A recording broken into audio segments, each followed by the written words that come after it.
Hello friends. आज हम पिछले क्लास में जहाँ तक पढ़े थे हम उससे आगे पढ़ेंगे। आप लोग ने पिछले क्लास में कोर इलेक्ट्रॉन और संयोजी इलेक्ट्रॉन मतलब बैलेंस्ड इलेक्ट्रॉन ज्ञात करना सीखे थे। बस उससे अब हम जस्ट एक स्टेप आगे चलेंगे और उसके बाद का जो पॉइंट हम पढ़ेंगे वो है हमारा पॉइंट वैलेंसी।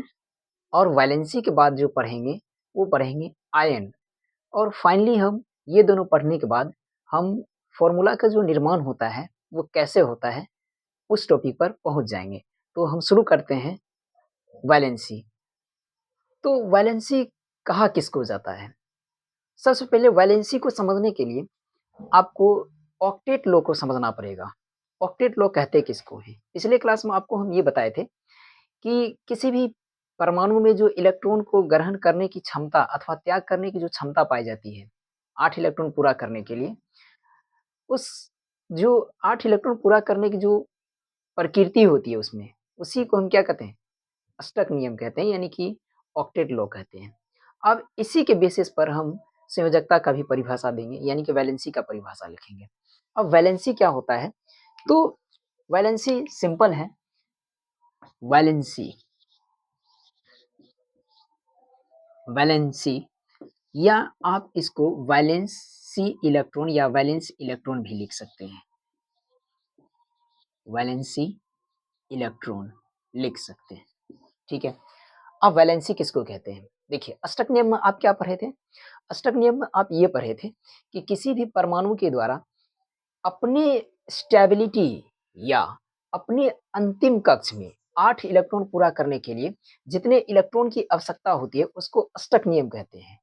और उसके बाद जस्ट यहाँ से एक स्टेप आगे हम पढ़ेंगे कि अष्टक नियम पूरा करने हेतु वो किसी कोई भी परमाणु जितने मात्रा में इलेक्ट्रॉन को ग्रहण करती है या जितने मात्रा में इलेक्ट्रॉन को त्याग करती है, बस उसकी संख्या को ही हम क्या कहते हैं? अष्टक नियम। फिर से एक बार ध्यान दीजिएगा।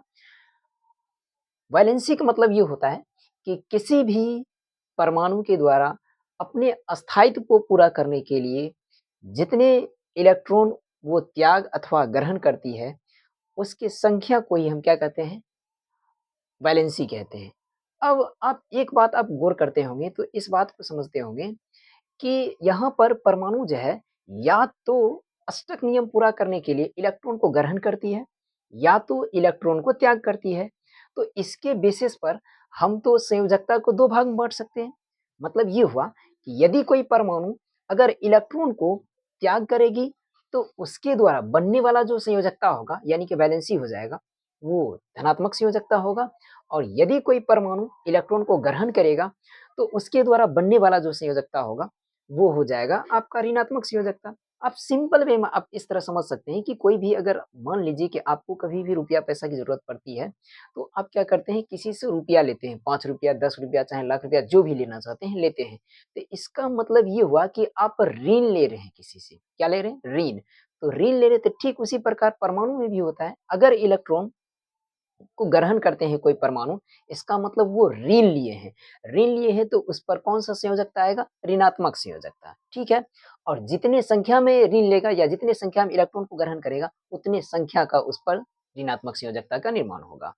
अब मान लीजिए क्या कि किन्हीं के पास ज्यादा इलेक्ट्रॉन है, ठीक है, और किन्हीं के पास ज्यादा इलेक्ट्रॉन है तो वो क्या करेगा? त्याग करेगा। और त्याग करेगा, जितने संख्या में वो त्याग करेगा उतना ही संख्या में वो धनात्मक संयोजकता का निर्माण करेगा, अर्थात हम पॉजिटिव वैलेंसी का निर्माण कर सकते हैं, ठीक है। तो अब हम यही समझेंगे कि पॉजिटिव वैलेंसी कब बनेगा, नेगेटिव वैलेंसी कब बनेगा या वैलेंसी कब बनेगा, ये पोजीशन समझने की कोशिश करते हैं। दो चीज हम यहाँ पर समझेंगे और एक और अलावा यानी कि तीन चीज समझेंगे। जैसे कि पहला, कि आपके माइंड के अंदर ये क्वेश्चन हो सकता है कि कोई भी अगर परमाणु इलेक्ट्रॉन को त्याग अथवा ग्रहण करना चाहेंगे तो कब त्याग सकता है, कब ग्रहण कर सकता है? तो हमेशा ध्यान रखिएगा कि कोई भी परमाणु इलेक्ट्रॉन को तब ही ग्रहण कर सकते हैं या तब उस कंडीशन में ग्रहण कर सकते हैं जब परमाणु के आउटर मोस्ट सेल यानी कि अंतिम कक्ष में या तो एक इलेक्ट्रॉन रहना चाहिए या तो दो इलेक्ट्रॉन रहना चाहिए या तो तीन इलेक्ट्रॉन रहना चाहिए। अगर एक, दो अथवा तीन इलेक्ट्रॉन पाई जाती है किसी परमाणु के अंतिम कक्ष में यानी कि आउटर मोस्ट सेल में, तो हमेशा ध्यान रखिएगा वो सभी परमाणु क्या करेगा? इलेक्ट्रॉन को त्याग करेगा। क्या करेगा? इलेक्ट्रॉन को त्याग करेगा और त्याग करके वो धनात्मक संयोजकता का निर्माण करेगा। क्या करेगा? धनात्मक संयोजकता को। और हमेशा ध्यान रखिएगा कि जितनी संख्या में वो इलेक्ट्रॉन को त्याग करेगा, उतना ही संख्या में वो धनात्मक संयोजकता का निर्माण करेगा। ठीक है? और चूंकि धनात्मक संयोजकता का निर्माण करेगा तो वही धन आयन भी कहला जाता है, लेकिन इसके बारे में हम स्पेशली पढ़ेंगे। ठीक है? दूसरा अगर हम बात करते हैं कि इलेक्ट्रॉन ग्रहण कब करेगा, तो इलेक्ट्रॉन कोई भी परमाणु तब ग्रहण करता है जब उसके अंतिम कक्ष में या तो 5 इलेक्ट्रॉन रहता है, या तो 6 इलेक्ट्रॉन रहता है, या तो 7 इलेक्ट्रॉन रहता है। ये तीनों कंडीशन में क्या करता है? इलेक्ट्रॉन को ग्रहण करता है। अब कितना ग्रहण करेगा? तो उनके अंदर यानी कि उनके अंतिम कक्ष में जितना 8 पुरने में इलेक्ट्रॉन की कमी रहेगा, उतना ही संख्या में ग्रहण करेगा। फॉर एग्जाम्पल मान लेते हैं कि किसी भी परमाणु के अंतिम कक्ष में 5 इलेक्ट्रॉन है, ठीक है? किसी भी परमाणु के अंतिम कक्ष में 5 इलेक्ट्रॉन है, तो 5 इलेक्ट्रॉन है तो वो कितना मतलब ग्रहण करेगा। तो 8 पुरने में उसमें कितना की कमी है? 3 इलेक्ट्रॉन, तो 3 ही ग्रहण करेगा। और जैसे ही 3 इलेक्ट्रॉन ग्रहण किया मतलब ऋण लिया मतलब ऋणात्मक आएगा, मतलब ये हो जाएगा कि वो ऋणात्मक संयोजकता का निर्माण करेगा। और कितना ऋणात्मक संयोजकता का निर्माण करेगा? तो 3 इलेक्ट्रॉन दिया है, 3 ही ऋणात्मक संयोजकता का निर्माण कर देगा। मान लेते हैं किसी परमाणु के अंतिम कक्ष में 6 इलेक्ट्रॉन है, तो 6 इलेक्ट्रॉन है तो वो क्या करेगा? 8 पुरने में कितना की कमी है? 2 इलेक्ट्रॉन की कमी। तो 2 इलेक्ट्रॉन की कमी है तो इसका मतलब क्या करेगा? वो 2 इलेक्ट्रॉन को किसी से ग्रहण करेगा और ग्रहण करने के बाद जो उस पर संयोजकता का निर्माण होगा, उसको हम क्या कहेंगे? ऋणात्मक संयोजकता। मतलब कि 2 इलेक्ट्रॉन ग्रहण किया तो 2 ऋणात्मक संयोजकता का निर्माण हो जाएगा। मान लीजिए कि किसी के अंतिम कक्ष में अगर 7 इलेक्ट्रॉन है, तो 7 इलेक्ट्रॉन है तो 8 पुरने के लिए कितना की कमी है? केवल 1 इलेक्ट्रॉन की कमी है। 1 इलेक्ट्रॉन की कमी है, तो उसमें क्या करेंगे? वो 1 इलेक्ट्रॉन को ही ग्रहण करेंगे और 1 इलेक्ट्रॉन को ग्रहण करके क्या करेगा?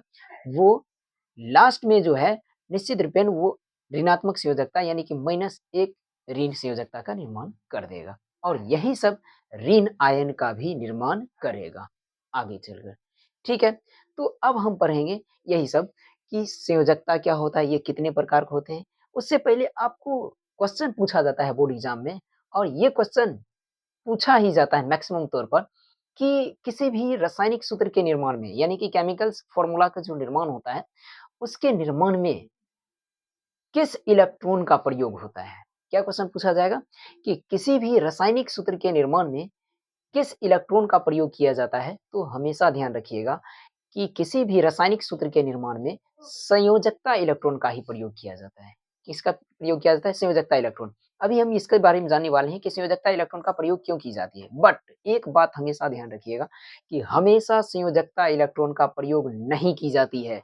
लेकिन हाँ, हम ये कह सकते हैं कि इनडायरेक्टली रूप से संयोजकता ही इलेक्ट्रॉन प्रयोग होता है, क्योंकि वहाँ पर जो होता है कुछ ऐसे मतलब स्थिति होता है जिसके कंडीशन में केवल और केवल संयोजकता इलेक्ट्रॉन से ही क्या हो जाता है? रासायनिक सूत्र का निर्माण हो जाता है यानी केमिकल्स फॉर्मूला का निर्माण हो जाता है। लेकिन मैक्सिमम तौर पर वहाँ पर आपको आयन का निर्माण करना ही पड़ेगा। ठीक है? तो अब हम समझते हैं यही। अच्छा, एक कंडीशन और रह गया है, जैसे कि आप पहले देखे थे कि कोई भी परमाणु इलेक्ट्रॉन को तब त्यागेगा जब जब परमाणु के अंतिम कक्ष में या तो 1 इलेक्ट्रॉन रहेगा, या तो 2 इलेक्ट्रॉन रहेगा, या तो 3 इलेक्ट्रॉन रहेगा। तब वो त्याग सकता है और त्याग करके धनात्मक संयोजकता का निर्माण करे। ठीक है। दूसरा हम ये कंडीशन बताए थे ग्रहण करने के कंडीशन कि कोई भी परमाणु इलेक्ट्रॉन तब ग्रहण करेगा जब उसके अंतिम कक्ष में या तो 5 इलेक्ट्रॉन रहेगा, या तो 6 इलेक्ट्रॉन रहेगा, या तो 7 इलेक्ट्रॉन रहेगा। तब वो क्या करेगा? इलेक्ट्रॉन को ग्रहण करेगा और उतना ही ग्रहण करेगा जितने की 8 पुरने में कमी है। ठीक है? तो यहाँ पर बीच में बच जाता है 4। ठीक है, तो 4 इलेक्ट्रॉन जिनके पास रहेगा तो वो क्या करेगा? तो हमेशा ध्यान रखिएगा 4 जिनके पास इलेक्ट्रॉन रहता है, फॉर एग्जाम्पल जैसे मान लीजिए कार्बन के अंतिम कक्ष में 4 इलेक्ट्रॉन है, सिलिकॉन के अंतिम कक्ष में भी 4 इलेक्ट्रॉन है, जर्मेनियम के अंतिम कक्ष में भी 4 इलेक्ट्रॉन पाई जाती है। तो ये सब क्या करेगा? तो ये सब मैक्सिमम तौर पर जो होता है आपको धन आयन और ऋण आयन दोनों का निर्माण करता है। मतलब ये हुआ कि किसी कंडीशन में वो क्या करेगा? रिक्वायरमेंट के अनुसार उनको अगर धन आयन बनाने की जरूरत पड़ेगा तो धन आयन का निर्माण करेगा, यदि उनको ऋण आयन की जरूरत पड़ेगा तो ऋण आयन का निर्माण करेगा। ओके, इस बात को ध्यान रखिएगा।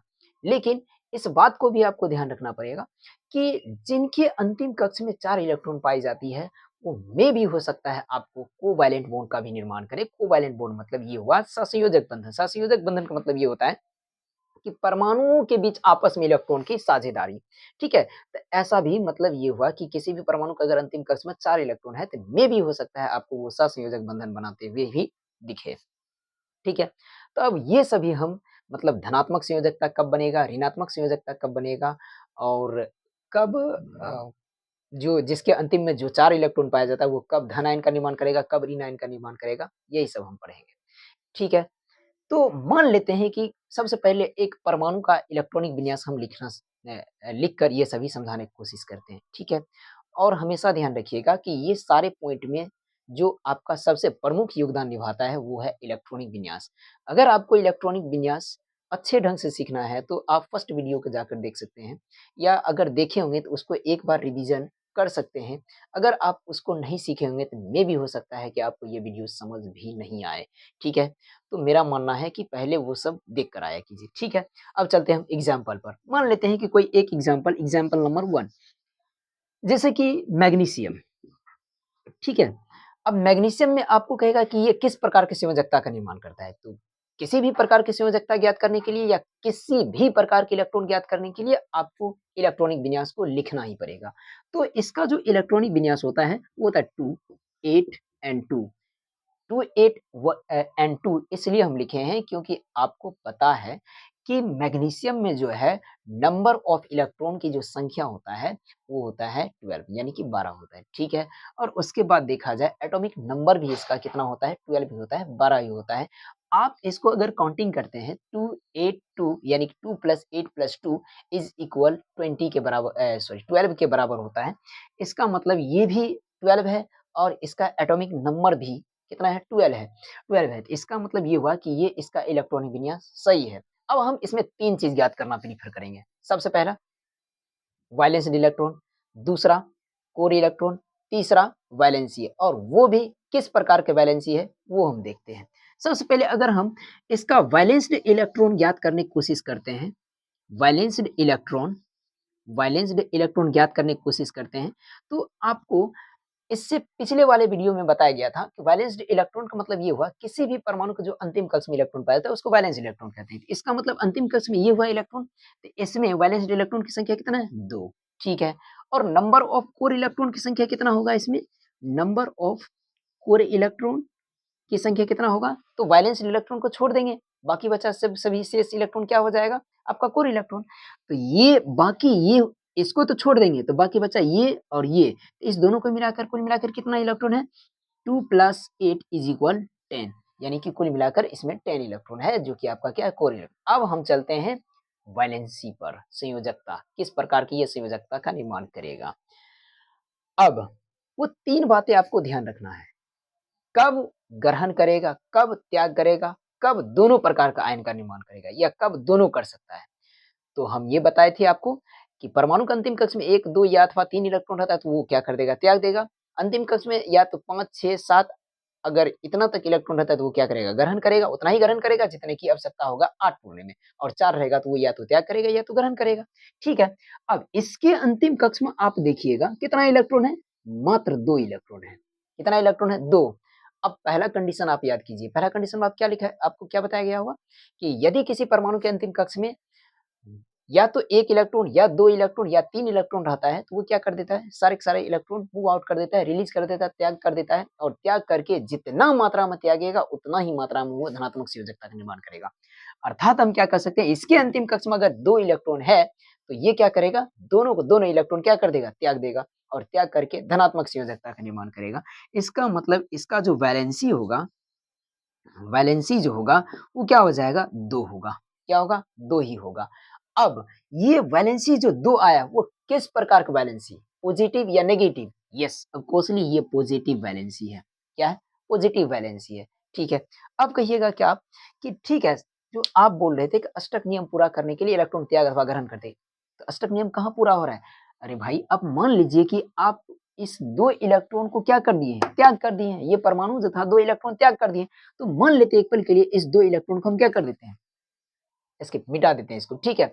तो यहाँ पर मिटाने के बाद देखिएगा क्या अंतिम में 8 इलेक्ट्रॉन पूरा हो रहा है? बिल्कुल हो रहा है। इसका मतलब हम ये कह सकते हैं कि अब ये जो 2 इलेक्ट्रॉन त्याग कर दिया है और त्यागने के बाद इसके अंतिम कक्ष में 8 इलेक्ट्रॉन पूरा है, सो विल बी हम ये कह सकते हैं कि अब ये अष्टक नियम को पूरा कर रहा है।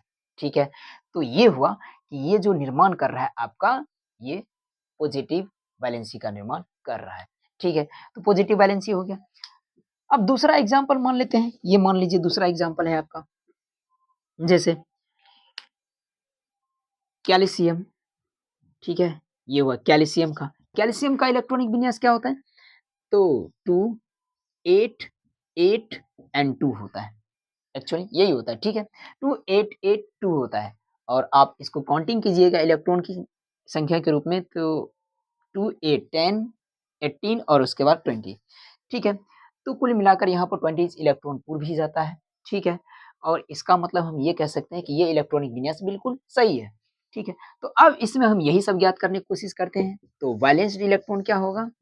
वैलेंस्ड इलेक्ट्रॉन जो होगा इसका अंतिम कक्ष में यानी कि 2, कोर इलेक्ट्रॉन कितना होना चाहिए? नंबर ऑफ कोर इलेक्ट्रॉन कितना होना चाहिए? नंबर ऑफ कोर इलेक्ट्रॉन की संख्या, तो इसको छोड़ देंगे, बाकी बचा सबको जोड़ेंगे, तो बाकी ये 3 है, तो तीनों क्या कर देंगे? जोड़ देंगे, तो 2 + 8 यानी कि कुल मिलाकर कितना हो जाएगा? 18। ये हो जाएगा आपका कोर इलेक्ट्रॉन की संख्या। ओके, ठीक है। अब हम चलते हैं वैलेंसी पर। ये भी किस प्रकार का वैलेंसी का निर्माण करेगा? देखिएगा, इसके भी अंतिम कक्ष में कितना इलेक्ट्रॉन है? 2 ही इलेक्ट्रॉन है। इसका मतलब इसके भी अंतिम कक्ष में अगर 2 इलेक्ट्रॉन है, तो ये भी सारे यानी कि दोनों को दोनों इलेक्ट्रॉन क्या कर देंगे? त्याग देंगे। तो वैलेंसी इसका क्या हो जाएगा? केवल 2 ही होगा। लेकिन चूंकि ये क्या कर रहा है? त्याग रहा है, तो इसका मतलब ये कौन-सा संयोजक का निर्माण यानी कौन-सा वैलेंसी का निर्माण कर रहा है? तो ये भी पॉजिटिव वैलेंसी का निर्माण कर रहा है। ठीक है? मान लीजिए कि आपको कभी ये क्वेश्चन पूछ दिया जाए कि बताइए कि कैल्शियम किस प्रकार के वैलेंसी का निर्माण करता है? तो आप ऑब्वियसली अब जवाब दे सकते हैं कि जो होता है कैल्शियम आपका पॉजिटिव वैलेंसी का निर्माण करता है। ठीक है? अब एक बात और आपको ध्यान रखना पड़ेगा। थोड़ा-सा एग्ज़ाम्पल के थ्रू इसको समझाने की कोशिश करते हैं। आर्गन, Ar18, इसका इलेक्ट्रॉनिक विन्यास क्या होता है? 2, 8, 8। ठीक है? अब सपोज़ दैट मान लीजिए कि इसमें आपको क्वेश्चन ये पूछा जाए कि इसका नंबर ऑफ वैलेंसी क्या होगा, नंबर ऑफ कोर इलेक्ट्रॉन क्या होगा, sorry number of valence electron क्या होगा, नंबर ऑफ कोर इलेक्ट्रॉन क्या होगा और ये किस प्रकार वैलेंसी का निर्माण करता है? देख लीजिए, ठीक है, इसका तो वैलेंस्ड जो इलेक्ट्रॉन हो जाएगा ना, वो वैलेंस्ड इलेक्ट्रॉन जो हो जाएगा वो तो 8 ही होगा। क्यों? क्योंकि इसके अंतिम कक्ष में 8 इलेक्ट्रॉन। ओके, फिर अगर कोर इलेक्ट्रॉन की बात करते हैं तो इसको छोड़कर बाकी जोड़ देंगे तो कितना हो जाना चाहिए? 10 हो जाएगा। लेकिन इसका वैलेंसी क्या होगा? इसका वैलेंसी क्या होना चाहिए? अब देखिएगा, वैलेंसी का आप परिभाषा याद कीजिए, वैलेंसी में क्या बोला गया था? कि कोई भी परमाणु जो होता है ना, अपनी स्टेबिलिटी यानी कि अर्थात हम ये बोल सकते हैं कि 8 इलेक्ट्रॉन पूरा करने के लिए वो या तो इलेक्ट्रॉन की संख्या को क्या करेगा? इलेक्ट्रॉन की संख्या को या तो वो त्याग करेगा या तो ग्रहण करेगा और जितनी संख्या में त्याग अथवा ग्रहण करती है, उसकी संख्या को क्या कहते हैं? वैलेंसी कहते हैं। और चूँकि इसके अंतिम कक्ष में 8 इलेक्ट्रॉन पहले से ही पूरा है, तो हम क्या कह सकते हैं, क्या ये इलेक्ट्रॉन को ग्रहण अथवा त्याग कर सकती है? तो नहीं करेगी। ये कभी भी इलेक्ट्रॉन का त्याग अथवा ग्रहण नहीं करेगी। तो इसका मतलब ये हुआ कि आर्गन में किसी प्रकार की वैलेंसी नहीं होती है। आर्गन में किसी प्रकार की वैलेंसी नहीं होती है। अब क्यों? तो हमेशा ध्यान रखिएगा, क्योंकि आर्गन का अष्टक जो है वो पहले से क्या है? पूर्ण है। तो हम क्या बोल सकते हैं, इसका जो वैलेंसी हो जाएगा वो 0 है। और इसी प्रकार ये आर्गन जो होता है, अगर वैलेंसी 0 हो गया तो इसलिए इसको निष्क्रिय गैस भी कह देते हैं, यानी कि इनर्ट गैस भी कह सकते हैं या तो नोबेल गैस भी। और हमेशा ध्यान रखिएगा, हर एक नोबेल गैस का जो वैलेंसी होता है वो 0 होता है। क्या होता है? हर एक नोबेल गैस की जो वैलेंसी होता है वो 0 होता है। हम कुछ नोबेल गैस की एग्ज़ाम्पल बताते हैं। फॉर एग्ज़ाम्पल जैसे मान लीजिए, ये हुआ आपका noble gas. Noble gas. Noble gas में कुल जो संख्या होता है वो होता है 6, लेकिन मान्यता नहीं दिया गया है, 7 भी होता है, जैसे कि ऑर्गेनेशियम लास्ट में हो जाता है, लेकिन इसका कोई मान्यता अभी नहीं दिया गया है, तो बस हम केवल 6 ही पढ़ेंगे। 6 में जैसे कि देखिए, helium, neon, argon, krypton, radon और उसके बाद ज़ेनन। इसको थोड़ा-सा उलट के लिख देते हैं, ज़ेनॉन और उसके बाद रेडॉन। इसका नाम हीलियम, हीलियम। इसका नाम नियोन। इसका नाम आर्गन। इसका नाम क्रिप्टन।